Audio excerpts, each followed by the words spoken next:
Goodbye GM and Citigroup. General Motors is dead. I told you it would happen.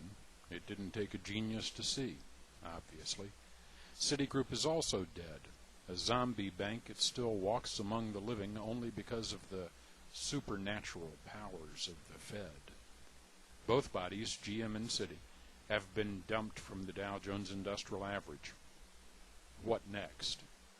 So far, the best blog I've seen that tries to address the future of GM has come from Michael Moore. Moore says we need to convert the factories to new and needed uses immediately. He cites the example of GM retooling for World War II and says they need similar innovation today.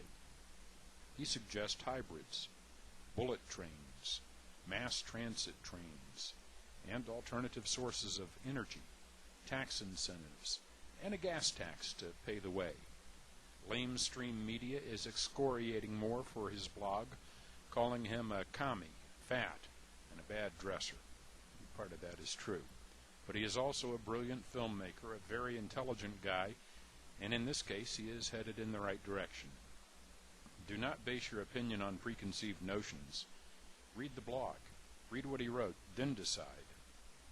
Moore has embraced the concept of creative destruction, espoused by Czech economist historian Joseph Schumpeter.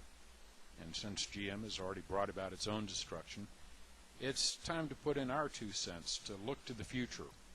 Actually, it's about $50, which is what every American now has invested in GM. If GM is going to survive, it must innovate, it must be creative. If they just slap a new hood ornament on a Cadillac, then they don't deserve to survive. Which brings us to Citigroup. If Citigroup is to survive, it must also reinvent itself. It must innovate. It must be creative. The first step is to admit they have a problem and take action to correct those problems. Maybe they should start by making amends, by stopping all campaign financing, lobbying, bribery of government officials. Next would be to limit executive compensation to a maximum of about 10 times average worker pay. After all, it doesn't take a genius to run a bank, obviously. Completely eliminate the practice of usury. Find new ways to support entrepreneurs. Find compassionate ways to work with the less fortunate. We've always known that heedless self-interest was bad morals. We know now that it is bad economics. Dulled conscience, irresponsibility, corruption, and ruthless self-interest cannot be the business model for an essential segment of our society. The banking system is broken. The repair will require more than a patchwork job with second-hand materials. The stress test for bank survival is not whether they add more to the abundance of those who have much, but whether they have willing hands of practical purpose.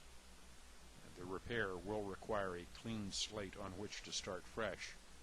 So, what's next for GM and Citi? Of course, only time will tell. Hope for the best and prepare for the worst.